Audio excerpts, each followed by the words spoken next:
कृष्णा, जय श्री हरि। ओम नमः शिवाय। प्रिय भक्त जनों, आज बृहस्पतिवार के दिन बड़ी ही दुर्लभ कथा सुनेंगे। इस कथा को सुनने से भक्तों की सभी मनोकामनाएं पूर्ण हो जाती हैं। बड़ी ही श्रद्धा से इस कथा को सुनते हैं। भारतवर्ष में एक प्रतापी और दानी राजा राज्य करता था। वह नित्य गरीबों और ब्राह्मणों की सहायता करता था। यह बात उसकी रानी को अच्छी नहीं लगती थी। वह न ही गरीब को दान देती और न ही भगवान का पूजन करती थी और राजा को भी दान देने से मना किया करती थी। एक दिन राजा शिकार खेलने वन गए हुए थे तो रानी महल में अकेली थी। उसी समय बृहस्पति देव साधु वेश में राजा के महल में भिक्षा के लिए गए और भिक्षा मांगी। रानी ने भिक्षा देने से इनकार किया और कहा, हे साधु महाराज, मैं तो दान पुण्य से तंग आ गई हूँ। मेरा पति सारा धन लुटाते रहते हैं। मेरी इच्छा है कि हमारा धन नष्ट हो जाए, फिर न रहेगा बांस और न बजेगी बांसुरी।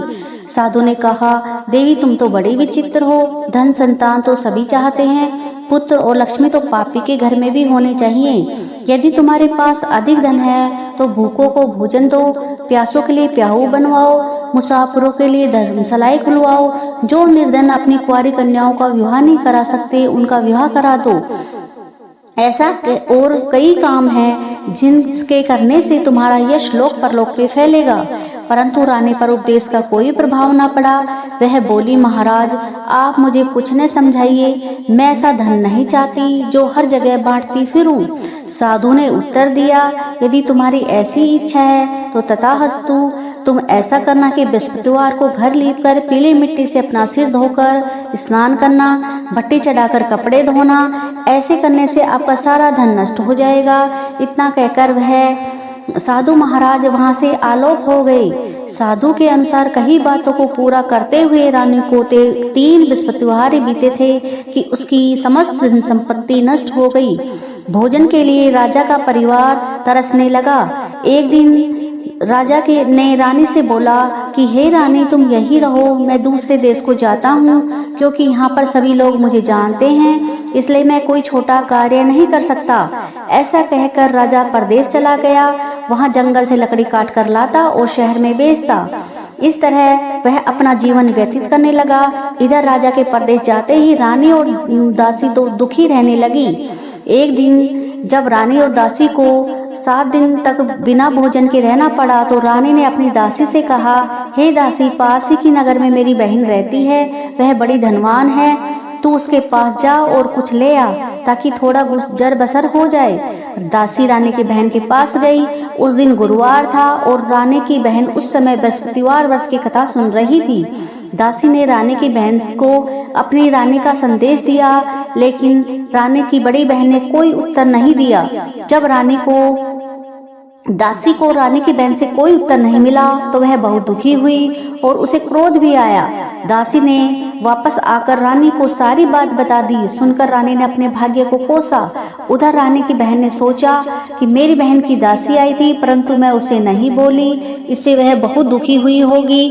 कथा सुनकर पूजन समाप्त करके वह बहन के घर आई और कहने लगी, हे बहन, मैं बृहस्पतिवार का व्रत कर रही थी, तुम्हारी दासी मेरे घर आई थी, परंतु जब तक कथा होती है तब तक ना उठते हैं नहीं बोलते हैं, इसलिए मैं नहीं बोली। कहो दासी क्यों गई थी? रानी बोली, बहन तुमसे क्या छिपाऊं, हमारे घर में खाने तक का अनाज नहीं था। ऐसा कहते कहते रानी की आंखें भर आई। उसने दासी समेत पिछले 7 दिनों तक भूखे रहने की बात अपनी बहन को विस्तार पूर्वक सुना दी। रानी की बहन बोली, देखो बहन, भगवान बृहस्पति देव सबकी मनोकामना को पूर्ण करते हैं। देखो शायद तुम्हारे घर में अनाज रखा हो। पहले तो रानी को विश्वास नहीं हुआ, पर बहन के आग्रह करने पर उसने अपनी दासी को अंदर भेजा तो उसे सचमुच अनाज से भरा एक घड़ा मिल गया। यह देखकर दासी बड़ी हैरान हुई। दासी रानी से कहने लगी, हे रानी, जब हमको भोजन नहीं मिलता तो हम व्रत ही तो करते हैं, इसलिए क्यों ना इनसे व्रत कथा पूछ ली जाए, विधि पूछ ली जाए ताकि हम भी व्रत कर सके। तब रानी ने अपनी बहन से बृहस्पतिवार व्रत के बारे में पूछा।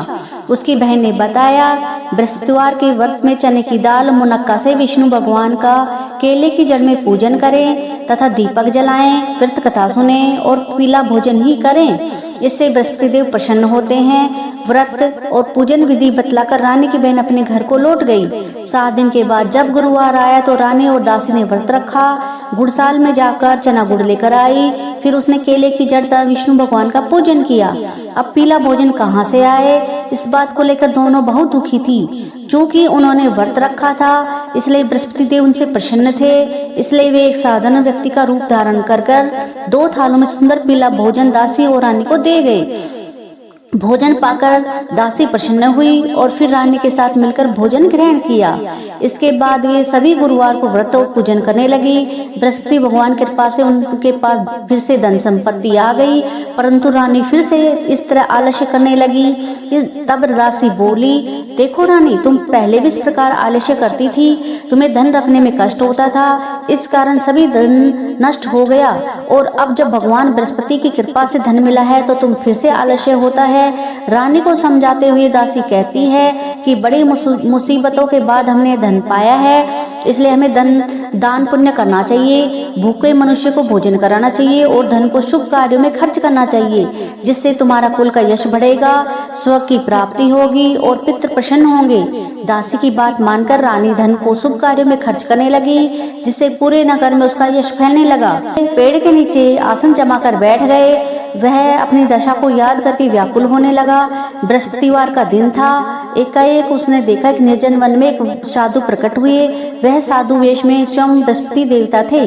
लकड़हारे ने सामने आकर बोले, हे लकड़हारे, इस सुनसान जंगल में तू चिंता मग्न क्यों बैठा है? लकड़हारे ने दोनों हाथ जोड़कर प्रणाम किया और उत्तर दिया, हे महात्मा जी, आप मुझे सब कुछ जानते हैं, मैं क्या कहूँ? आप सब कुछ जानते हैं, मैं क्या कहूँ? यह कहकर रोने लगा और साधु को अपनी आत्मकथा सुनाई। महात्मा जी ने कहा, तुम्हारी स्त्री ने बृहस्पतिवार के दिन भगवान बृहस्पति का निरादर किया है, इस कारण रुष्ट होकर उन्होंने तुम्हारी यह दशा कर दी है। अब तुम चिंता को दूर करके मेरे कहने पर चलो तो तुम्हारे सब कष्ट दूर हो जाएंगे और भगवान पहले से भी अधिक धन संपत्ति देंगे। तुम बृहस्पति के दिन कथा किया करो। 2 पैसे के 2 चने मुनक्का लाकर उनका प्रसाद बनाओ और शुद्ध जल में लोटे में शक्कर मिलाकर अमृत तैयार करो। कथा के पश्चात अपने सारे परिवार, सुनने वालों, प्रेमियों में अमृत व प्रसाद बांटकर आप भी ग्रहण करो। ऐसा करने से भगवान तुम्हारी सब मनोकामनाओं पूरी करेंगे। साधु के ऐसे वचन सुनकर लकड़हारा बोला, हे प्रभु, मुझे लकड़ी बेचकर इतना पैसा नहीं मिलता जिससे भोजन के उपरांत कुछ बचा सकूं। मैंने रात्रि में अपनी स्त्री को व्याकुल देखा है, मेरे पास कुछ भी नहीं जिससे मैं उसकी खबर मंगा सकूं। साधु ने कहा, हे लकड़हारे, तुम किसी बात की चिंता मत करो। बृहस्पति के दिन तुम रोजाना की तरह लकड़ियां लेकर शहर को जाओ। तुमको रोज से दुगना धन प्राप्त होगा, जिससे तुम भली भांति भोजन कर लोगे तथा बृहस्पति देव की कृपा से पूजा का सामान भी आ जाएगा। इतना कहकर साधु अंदर ध्यान हो गए। धीरे धीरे समय व्यतीत होने पर वह फिर बृहस्पतिवार का दिन आया। लकड़हारा जंगल से लकड़ी काटकर शहर में बेचने गया। उसे उस दिन और से अधिक पैसा मिला। राजा ने चना गुड़ और आदि लेकर गुरुवार का व्रत किया। उस दिन से उसे सभी क्लेश दूर हुए, परंतु जब दूसरा गुरुवार आया तो बृहस्पतिवार का व्रत करना भूल गया। इस कारण बृहस्पति भगवान नाराज हो गए। उस दिन उस नगर के राजा ने विशाल यज्ञ का आयोजन किया था तथा शहर में घोषणा करा दी कि कोई भी मनुष्य अपने घर में भोजन न बनावे, न आग जलावे। समस्त जनता मेरे यहाँ भोजन के लिए आवे। इस आज्ञा को जो न मानेगा उसे फांसी की सजा दी जाएगी। इस तरह की घोषणा संपूर्ण नगर में करवा दी गई। राजा की आज्ञा अनुसार शहर के सभी लोग भोजन करने गए, लेकिन लकड़हारा कुछ देर से पहुंचा, इसलिए राजा ने उसको अपने साथ लेके घर को ले आए। लेकर जाही के भोजन करा रहे थे तो रानी की दृष्टि उस कुटी पे पड़ी जिसपे उसका हार लटका हुआ था। वह वहां पर दिखाई नहीं दिया। रानी ने निश्चय किया कि मेरा हार इस मनुष्य ने चुरा लिया है। उसी समय सिपाहियों को बुलाकर उसको कारागार में डलवा दिया। जब लकड़हारा कारागार में पड़ गया और बहुत दुखी होकर विचार करने लगा कि न जाने कौन से पूर्व कर्म के से मुझे यह दुख प्राप्त हुआ है, उसी साधु को याद करने लगा कि जो जंगल में मिला था। उसी समय तत्काल बृहस्पति देव साधु के रूप में प्रकट हुए और उसकी दशा को देखकर कहने लगे, अरे मूर्ख, तूने मेरी बृहस्पति देव की कथा नहीं की, इस कारण तुझे दुख प्राप्त हुआ है। अब तू चिंता मत कर, बृहस्पतिवार के दिन कारागार के दरवाजे पर 4 पैसे पड़े मिलेंगे, उनसे तू बृहस्पति देव की पूजा करना, तेरे सभी कष्ट दूर हो जाएंगे। बृहस्पति दिन के 4 पैसे पड़े मिले। लकड़हारे ने कथा कही। रात्रि को बृहस्पति देव ने उस नगर के राजा को स्वप्न में कहा, हे राजा, तुमने जिस आदमी को कारागार में बंद किया है वह राजा है, वह निर्दोष है, उसे छोड़ देना। राजा को रानी का हार उसी खुट्टी पर लटका है, अगर तू ऐसा नहीं करेगा तो मैं तेरे राज्य को नष्ट कर दूंगा। इस तरह रात्रि के स्वप्न को देखकर राजा प्रातःकाल उठा और खुट्टी पर हार देकर लकड़हारे को बुलाकर क्षमा मांगी और लकड़हारे को योग्य सुंदर वस्त्र आभूषण देकर विदा कर दिया। और बृहस्पति देव की आज्ञा अनुसार लकड़हारा अपने नगर को चल दिया। जब राजा अपने नगर को निकट पहुंचा तो उसे बड़ा आश्चर्य हुआ। नगर में पहले से अधिक बाग, तालाब, कुएं, बहुत सी धर्मशालाएं, मंदिर आदि बन गए हैं। राजा ने पूछा, यह किसका बाग और धर्मशाला है? तब नगर के सब लोग कहने लगे, ये सब रानी और बांदी के हैं। तो राजा को आश्चर्य हुआ और गुस्सा भी आया। जब राजा ने यह खबर सुनी कि राजा आ रहे हैं तो उन्होंने बांदी से कहा कि हे दासी, देख, राजा हमको कितनी बुरी हालत में छोड़ गए थे, हमारी ऐसी हालत देखकर वो लौट ना जाएं, इसलिए तू दरवाजे पर खड़ी हो जा। आज्ञा अनुसार दासी दरवाजे पर खड़ी हो गई। राजा आए तो उन्हें अपने साथ लेके आई। तब राजा ने क्रोध करके अपनी रानी से पूछा कि हे, ये धन तुम्हें कैसे प्राप्त हुआ है? तब उन्होंने कहा कि यह हमें धन बृहस्पति के इस व्रत के प्रभाव से प्राप्त हुआ है। राजा ने निश्चय किया कि 7 रोज के बाद तो सभी बृहस्पति देव का पूजन करते हैं, परंतु मैं प्रतिदिन दिन में 3 बार कहानी तथा रोज व्रत कर किया करूंगा। अब हर समय राजा के दुपट्टे में चने की दाल बंधी रहती तथा दिन में 3 बार कहानी कहता। एक रोज राजा ने विचार किया कि चलो अपनी बहन के यहाँ हो आए। इस तरह निश्चय कर राजा घोड़े पर सवार हो अपनी बहन के यहाँ चलने लगा। मार्ग में उसने देखा कि कुछ आदमी एक मुर्दे को ले जा रहे हैं। उन्हें रोककर कहने लगा, अरे भाइयों, मेरी बृहस्पतिवार की कथा सुन लो। वे बोले, लो, हमारा तो आदमी मर गया है, इसको अपनी कथा की पड़ी है। परंतु कुछ आदमी बोले, अच्छा कहो, हम तुम्हारी कथा सुनेंगे। राजा ने दाल निकाली और कथा आदि हुई तो मुर्दा हिलने लग गया। और जब कथा समाप्त हुई तो राम राम करके मनुष्य उठ खड़ा हुआ। आगे मार्ग में उसे एक किसान खेत में हल चलाता मिला। उसने उसे देखकर और उससे बोले, अरे भैया, तुम मेरी बृहस्पतिवार की कथा सुन लो। किसान बोला, जब तक तेरी कथा सुनूंगा मैं 4 हरिया जोत लूंगा, जा अपनी कथा किसी और को सुनाना। इस तरह राजा को आगे चलते ने लगा। राजा के हटते ही बैल पछाड़ खा के गिर गए तथा किसान के पेट में जोर से दर्द होने लगा। उस समय उसकी माँ रोटी लेकर आई। उसने यह देखा तो अपने पुत्र से सब हाल पूछा और बेटे ने सभी हाल कह दिया। तो बुढ़िया दौड़ी दौड़ी उस घुड़सवार के पास गई और उसे बोली कि मैं तेरी कथा सुनूंगी, तू अपनी कथा मेरे खेत पर चलकर ही कहना। राजा ने बुढ़िया के खेत पर जाकर कथा कही। उससे तुरंत सुनते ही वे बैल उठ खड़े हुए और किसान के पेट का दर्द भी बंद हो गया। राजा अपने बहन के घर पहुंचा। बहन ने भाई की खूब मेहमानी की। दूसरे रोज प्रातःकाल राजा जगा तो वह देखने लगा कि सब लोग भोजन कर रहे हैं। राजा ने अपनी बहन से कहा, ऐसा कोई मनुष्य है जिसने भोजन नहीं किया हो? मेरी बृहस्पतिवार की कथा सुन ले। बहन बोली, भैया, यह ऐसा देश है जिस यहाँ पहले लोग भोजन करते हैं, बाद में अन्य काम करते हैं। अगर कोई पड़ोस में तो देखा हूँ। वह ऐसा कहकर देखने चली गई, परंतु उसे ऐसा कोई व्यक्ति नहीं मिला जिसने भोजन न किया हो। अतः वह कुम्हार के घर गई जिसका लड़का बीमार था। उसे मालूम हुआ कि यहाँ 3 रोज से किसी ने भोजन नहीं किया है। रानी ने अपने भाई को कथा सुनने के लिए कुम्हार के से कहा। वह तैयार हो गया। राजा ने जाकर बृहस्पतिवार की कथा कही, जिसके सुनकर उसका लड़का ठीक हो गया। अब तो राजा की प्रशंसा होने लगी। एक रोज राजा ने अपनी बहन से कहा, हे बहन, हम अपने घर को जाएंगे, तुम भी तैयार हो जाओ। राजा की बहन ने अपनी सास से कहा। सास ने कहा, हाँ चली जा, परंतु अपने लड़कों को मत ले जाना, क्योंकि तेरी बहन भाई के यहाँ कोई औलाद नहीं है। बहन ने अपने भाई से कहा, हे भाई, मैं तो चलूंगी पर कोई बालक नहीं जाएगा। राजा बोला, जब कोई बालक नहीं चलेगा तो तुम भी क्या करोगी? बड़े दुखी मन से राजा पर नगर को लौट आया। राजा ने अपनी रानी से कहा, हम निर्वंशी हैं, हमारा मुंह देखने का धर्म नहीं है और भोजन आदि नहीं किया। रानी बोली, हे प्रभु, बृहस्पति देव ने हमें सब कुछ दिया है, वह हमें औलाद भी अवश्य देंगे। उसी रात बृहस्पति देव ने राजा से सौपन में कहा, हे राजा उठ, सभी सोच त्याग दे, तेरी रानी गर्भ से है। राजा की इस बात को सुनकर बड़ी खुशी हुई। 9वें महीने उसके गर्भ से एक सुंदर पुत्र पैदा हुआ। तब राजा बोला, हे रानी, स्त्री बिना भोजन के रह सकती है पर बिना कहे नहीं रह सकती।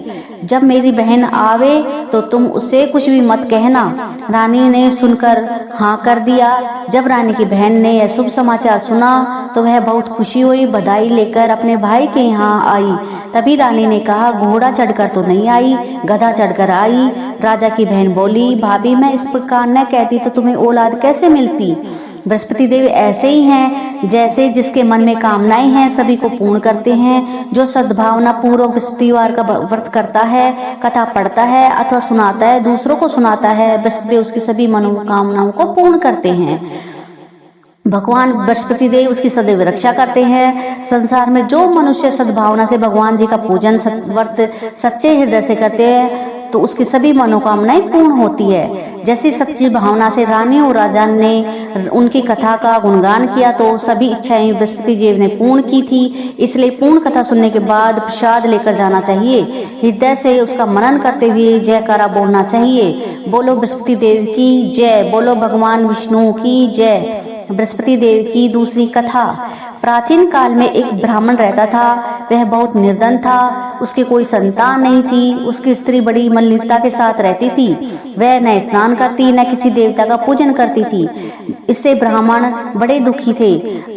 बेचारे बहुत कुछ करते थे किंतु उसका कोई परिणाम ना निकला। भगवान की कृपा से ब्राह्मण की स्त्री ने के कन्या रूपी रत्न पैदा हुआ। कन्या बड़ी होने पर प्रातःकाल विष्णु भगवान का जाप व बृहस्पतिवार का व्रत करने लगी। अपने पूजा पाठ को समाप्त करके विद्यालय जाती और अपनी मुट्ठी में जौ भर के ले जाती और पाठशाला के मार्ग में डालती जाती। जब ये जौ स्वर्ण के हो जाते तो लौटते समय बीन कर घर ले आती थी। एक दिन जब बालिका सूप में उस जौ को फटक कर साफ कर रही थी तो पिता ने देख लिया और कहा, हे बेटी, सोने के जौ के लिए सोने का सूप भी होना चाहिए। दूसरे दिन बृहस्पतिवार था। इस कन्या ने व्रत रखा। बृहस्पति देव से प्रार्थना करके कहा कि मैंने आपकी पूजा सच्चे मन से की हो तो मेरे लिए सोने का सूप दे दो। बृहस्पति देव ने उसकी प्रार्थना स्वीकार कर ली। रोजाना की तरह वह कन्या जौ फैलाती हुई जाने लगी। तब लौटकर जौ बीन रही थी तो बृहस्पति देव की कृपा से सोने का सूप मिला। उसे वह घर ले आई और उसको जौ साफ करने लगी, परंतु उसकी माँ का वही ढंग रहा। एक दिन की बात है कि वह कन्या सोने के सूप में जौ साफ कर रही थी। उसी समय शहर का राजपुत्र वहां से ऊपर निकला। इस कन्या के कार्य और रूप को देखकर वह मोहित हो गया तथा अपने घर आकर भोजन जल त्याग कर उदास होकर लेट गया। राजा को इस बात का पता लगा तो अपने प्रधानमंत्री के साथ उसके पास गए और बोले, हे बेटा, तुम्हें किस बात का कष्ट है? किसी ने अपमान किया है अथवा कारण हो सो कहो, मैं वही कार्य करूंगा जिससे तुम्हें प्रसन्नता हो।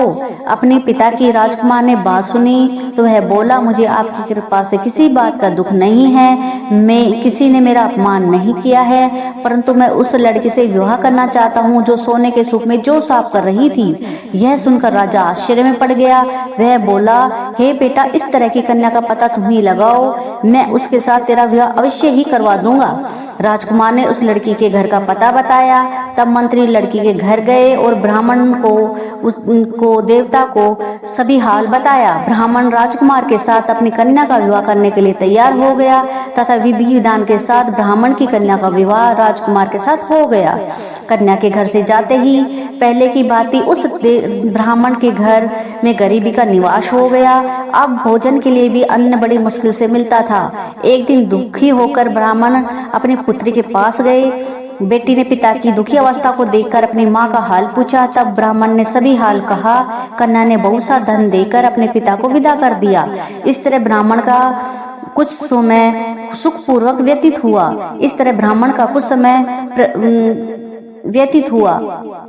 कुछ दिन बाद फिर वही हाल हो गया। ब्राह्मण फिर अपनी कन्या के यहाँ गया और सारा हाल कहा तो लड़की बोली, हे पिताजी, आप माताजी को ले आओ, मैं उसे विधि बता दूंगी जिससे गरीबी दूर हो जाएगी।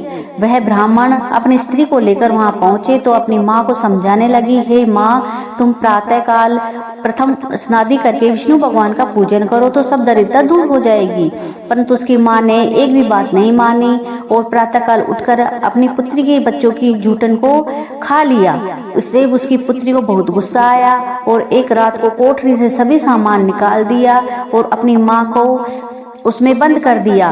प्रातःकाल वह उसे निकाला तथा स्नादि करा के पाठ कराया तो उसकी माँ की बुद्धि ठीक हो गई और फिर प्रत्येक बृहस्पतिवार को व्रत रखने लगी। इस तरह इस व्रत के प्रभाव से उसके माँ बाप बहुत ही धनवान पुत्रवान हो गए। बृहस्पति जी के प्रभाव से इस लोक में सुख भोग कर स्वर्ग को प्राप्त हुए। सभी बोलो भगवान विष्णु की जय। जय बृहस्पति देवा, ओम जय बृहस्पति देवा, छिन छिन भोग लगाऊं कदली फल मेवा। ओम जय बृहस्पति देवा, तुम पूरण परमात्मा, तुम अंतर्यामी, जगत पिता जगदीश्वर, तुम सबके स्वामी। जय जय बृहस्पति देवा, चरणामत निज निर्मल, सब पातक हरता, सकल मनोरथ दायक, कृपा करो भरता। ओम जय बृहस्पति देवा, तन मन धन अर्पण कर, जो जन शरण पड़े, प्रभु प्रकट तब हो कर, आकर द्वार खड़े। जय जय बृहस्पति देवा, दीन दयान दयानिधि, भक्तन हितकारी, पाप दोष सब हरता, भव बंधन हारी। जय जय बृहस्पति देवा, सकल मनोरथ दायक, सब संशय हारो, विषय विकार मिटाओ, संतन सुखकारी। जय जय बृहस्पति देवा, जो कोई आरती तेरी प्रेम सहित गावे, जेठानंद आनंद कर सो निश्चय पावे। जय जय बृहस्पति देवा, बोलो जय बृहस्पति देवा। सभी बोलो भगवान विष्णु की जय, बोलो बृहस्पति देव की जय। अगर आपको मेरा यह वीडियो पसंद आए तो लाइक एंड सब्सक्राइब करें।